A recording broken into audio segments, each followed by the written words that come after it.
नमस्कार दोस्तों। 90 के दशक की एक ऐसी एक्ट्रेस जो अपना शरीर दिखाकर रातों रात मीडिया की सुर्खियों में आ गई थी और फिर साल 2000 में अचानक एक बैंकर से शादी करके अपने करियर के पीक पर बॉलीवुड को टाटा बाय बाय कर दिया। ये एक्ट्रेस है शिल्पा शिरोडकर, जो अपने जमाने की खूबसूरत लेकिन घमंडी एक्ट्रेस में शुमार की जाती है।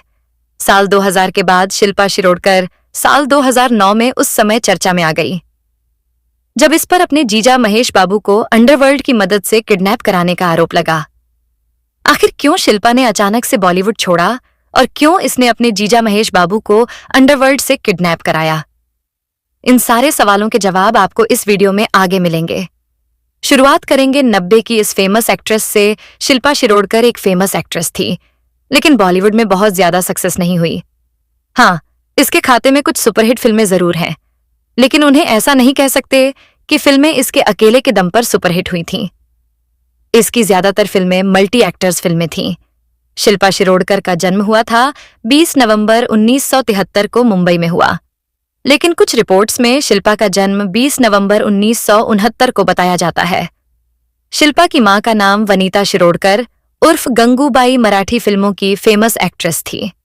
शिल्पा की दादी मीनाक्षी शिरोडकर भी मराठी फिल्मों में एक्ट्रेस थीं और उन्होंने एक दो हिंदी फिल्मों में भी छोटे छोटे रोल किए थे। शिल्पा शिरोडकर के पिता का नाम था नितिन शिरोडकर। शिल्पा की शुरुआती पढ़ाई मुंबई से हुई थी। शिल्पा ने 9th क्लास तक ही पढ़ाई की है। 9th क्लास में फेल होने के बाद इसने फिल्मों में काम करने के लिए ट्राई करना शुरू कर दिया था। दरअसल शिल्पा को बचपन से ही फिल्मों में काम करने का शौक था। यही कारण था कि मात्र 16 साल की उम्र से ही शिल्पा शिरोडकर ने फिल्मों में ऑडिशन देने शुरू कर दिए थे। साल 1989 में शिल्पा शिरोडकर को पहली फिल्म मिली। फिल्म का नाम था भ्रष्टाचार, जिसमें मिथुन चक्रवर्ती, रजनीकांत और रेखा लीड रोल में थे। लेकिन फिल्म फ्लॉप होने की वजह से शिल्पा का करियर आगे नहीं बढ़ पाया। इस दौरान शिल्पा को 4-5 नई फिल्में तो मिली, लेकिन शिल्पा जिस फिल्म को साइन करती वह फिल्म बंद हो जाती। यही कारण था कि शिल्पा शिरोडकर को बॉलीवुड में मनहूस कहा जाने लगा।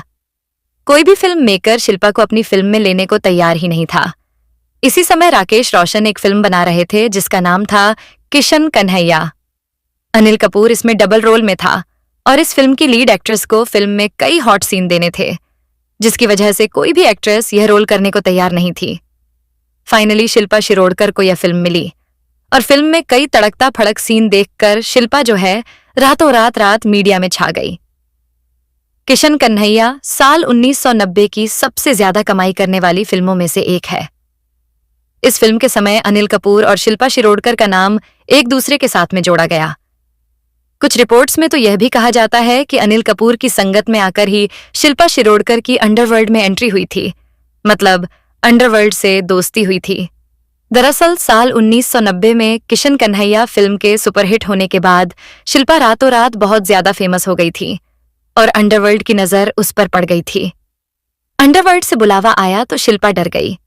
उस समय कथित तौर पर अनिल कपूर ने ही शिल्पा को गाइड किया कि अंडरवर्ल्ड और बॉलीवुड का आपस में 3 जैसा रिश्ता है। शिल्पा हैरान होकर अनिल कपूर से उसने पूछा कि बॉलीवुड और अंडरवर्ल्ड ये तो 2 हुए। अनिल कपूर ने शिल्पा को डिटेल में बताया कि बॉलीवुड और अंडरवर्ल्ड तो 2 ही हैं, लेकिन एक्ट्रेस इन दोनों के साथ मिलकर ही 3 के क्राइटेरिया को पूरा करती है। तब जाकर शिल्पा की समझ में आया और उसके बाद कहने वाले तो यह भी कहते हैं कि शिल्पा और अंडरवर्ल्ड का रिश्ता फेफड़े की गहराइयों तक गहरा होता चला गया।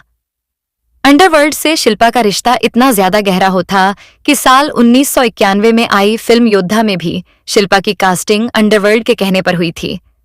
इस तरह के आरोप शिल्पा पर हमेशा लगे थे, क्योंकि योद्धा फिल्म का डायरेक्टर था राहुल रवेल और प्रोड्यूसर था करीम मोरानी और बंटी सूरमा, और ये तीनों ही नाम ऐसे हैं जिन पर अलग अलग समय में अंडरवर्ल्ड के साथ रिश्ता रखने के आरोप लगते रहे थे। बॉलीवुड और बाहर भी हमेशा दबी जुबान में यही कहा जाता रहा है कि शिल्पा शिरोडकर को बॉलीवुड में फिल्में अंडरवर्ल्ड के कहने से ही मिलती थीं। एक होता है फिल्में मिलना और दूसरा होता है फिल्मों का सफल होना, जो कि शिल्पा की फिल्में बिल्कुल भी नहीं हो रही थीं। शिल्पा ने अपने पूरे करियर में 40 से ज्यादा फिल्मों में काम किया, लेकिन मुश्किल से 7-8 फिल्में ही इसकी ऐसी थीं जो सफल रही, लेकिन उन सफल फिल्मों में भी इसका कोई खास रोल नहीं था। शिल्पा की फेमस फिल्मों में किशन कन्हैया, गोपी किशन, बेवफा सनम, रघुवीर, योद्धा, स्वर्ग यहाँ नरक या खुदा गवाह, हिटलर बदमाश और आंखें जैसी फिल्में शामिल हैं। शिल्पा 1997 तक हर साल 3-3, 4-4 फिल्में कर रही थी, लेकिन 1997 से इसका करियर डाउन होता चला गया, जो कभी ऊपर गया ही नहीं था। साल 2000 में अचानक खबर आई कि शिल्पा ने एक NRI बैंकर से शादी कर ली है और बॉलीवुड छोड़ दिया है। लेकिन उससे पहले शिल्पा शिरोडकर का नाम जहां अनिल कपूर के साथ में पहली बार जुड़ा, तो कई मीडिया रिपोर्ट में शिल्पा ने मिथुन चक्रवर्ती से भी प्राइवेटली डांस क्लास ली थी।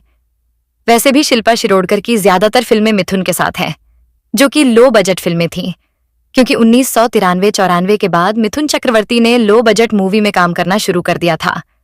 तब मिथुन चक्रवर्ती बॉलीवुड की फ्लॉप एक्ट्रेस के साथ में ही जोड़ी जमा आता था। इसके दो फायदे होते थे, एक तो मिथुन का काम चलता रहता था और दूसरा फायदा यह था कि लो बजट मूवी में बॉलीवुड की फ्लॉप एक्ट्रेस को कास्ट करके फिल्म को आसानी से सेल कर दिया जाता था। साल 2000 में एक बैंकर से शादी करके शिल्पा पूरी तरह से गायब हो गई और इसकी कोई भी खबर मीडिया में आनी बंद हो गई। इसके बाद साल 2009 में अचानक से शिल्पा का नाम मीडिया में उस समय आया, जब इस पर आरोप लगा कि इसने अंडरवर्ल्ड से अपने जीजा महेश बाबू को किडनैप करा दिया है।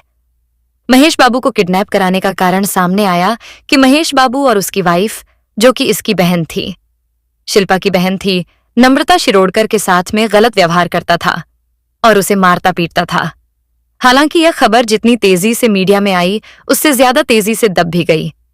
जो खबर मीडिया में जितनी तेजी से वायरल होती है, वह फिर अचानक से दबा दी जाती है, फिर उसकी पुष्टि नहीं हो पाती है। शिल्पा की इस खबर के बारे में भी ऐसा ही हुआ। शिल्पा शिरोडकर ने खुद एक इंटरव्यू दिया, जिसमें इसने बताया कि इसे बॉलीवुड वाले मनहूस और मोटी कहकर फिल्मों से निकाल देते थे। हालांकि जब बाद में इसकी 1-2 फिल्में हिट हुईं, तो मनहूस कहना बंद हो गया, लेकिन मोटी कहकर इसे फिल्मों से कई बार निकाला गया। और यह बात शिल्पा ने अपने हर बार इंटरव्यू में कही। मोटी कहकर फिल्मों से निकाला, यह बात कहने के लिए इसने 10 जगह इंटरव्यू तो दिए, लेकिन मैडम ने वेट कम करने के लिए एक बार भी कोशिश नहीं की। अरे 10 जगह इंटरव्यू देने से अच्छा था कि घर में एक बार वेट कम कर लेती। शिल्पा ने अपने एक और इंटरव्यू में कहा कि उसे फिल्म इंडस्ट्री में बहुत अच्छे लोग मिले, यही वजह रही कि उसे कभी भी कास्टिंग काउच का शिकार नहीं होना पड़ा। ये इसने एकदम सही कहा कि इसे कास्टिंग काउच का शिकार नहीं होना पड़ा, क्योंकि जब कोई खुद ही फिल्म मेकर्स के सामने अपना तामझाम खोल कर रख देगा, फिर सामने वाले को कास्टिंग काउच की डिमांड क्यों ही करेगा। फिर वो उसे पागल कुत्ते ने काटा है, अरे जो उसको चाहिए था वह उसे मिल गया। फिर जरूरी थोड़ी है कि मछली की आंख को कास्टिंग काउच करके ही फोड़ा जाए। साल 2013-14 में शिल्पा शिरोडकर ने टीवी पर वापसी की और 2-3 टीवी सीरियल में भी काम किया, लेकिन यहां पर भी वह बहुत ज्यादा सफल नहीं हो पाई।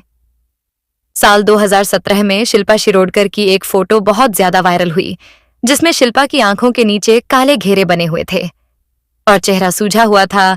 तब कहा गया कि शिल्पा को उसके पति ने पीटा था और इनका डाइव होने वाला है, लेकिन असली वजह उस फोटो की कभी भी सामने नहीं आ पाई। शिल्पा शिरोडकर आज फिल्मी दुनिया से पूरी तरह से दूर है, लेकिन शिल्पा का कहना है कि वह जल्दी ही बॉलीवुड में कम बैक करेगी। शिल्पा शिरोडकर ने टाइम्स को बताया था कि वह शाहरुख खान के साथ छैया छैया गाने में नजर आने वाली थीं। फराह खान ने पहले उन्हें ही अप्रोच किया था, पर उन्हें शिल्पा मोटी लगी और मलाइका को साइन कर लिया। शिल्पा शिरोडकर ने कहा था कि अगर वह अब 2023 में डेब्यू करती तो पता नहीं लोग किस नाम से बुलाते, क्योंकि 90 के दशक में सब उन्हें मोटी बुलाते थे। तो दोस्तों, अगर आपको शिल्पा शिरोडकर की यह कहानी पसंद आई हो तो इसे अपने दोस्तों के साथ जरूर शेयर करें और हमारे YouTube चैनल स्टार मनोहर राठौर को सब्सक्राइब करके बेल आइकन जरूर दबा दें। और अगर आप किसी और एक्टर या एक्ट्रेस के बारे में जानना चाहते हैं तो कमेंट करना ना भूलें। तब तक के लिए जय हिंद।